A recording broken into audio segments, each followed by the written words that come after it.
चालू आर्थिक वर्षासाठी जिल्हा नियोजनात 605 कोटी रुपयांचा निधी मंजूर करण्यात आला आहे।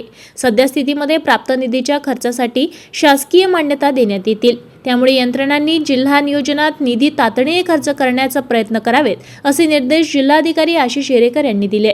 महसूल भवनातील बैठकीला जिल्हा नियोजन अधिकारी वर्षा भाकरे यांच्यासह यंत्रणांचे प्रमुख उपस्थित होते।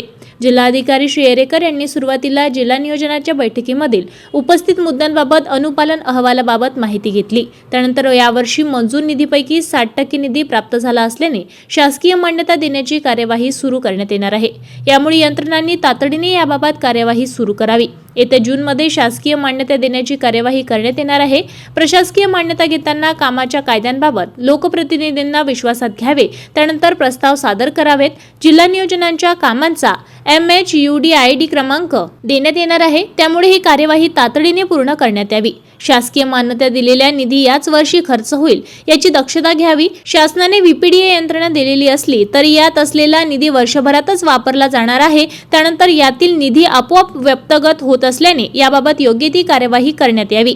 जिल्हा नियोजनामधून केलेल्या कामांच्या कार्यालयात प्रमुखांची भेटी घ्याव्यात। यात कामाचा दर्जा तपासण्यात यावा। जिल्हा परिषद आणि अन्य यंत्रणांना निधी 2 वर्षे खर्च करण्यासाठी परवानगी आहे, त्यामुळे गेल्या वर्षीची कामे तातडीने पूर्ण होतील याची काळजी घ्यावी।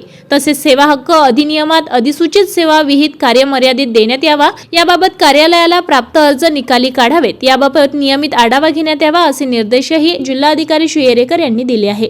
ताज्या घडामोडी आणि आपल्या शहरातील बातम्या बघण्यासाठी नंबर 1 न्यूज चॅनलला सबस्क्राइब करा, शेअर करा, आपल्या प्रतिक्रिया कमेंट बॉक्स मध्ये द्या।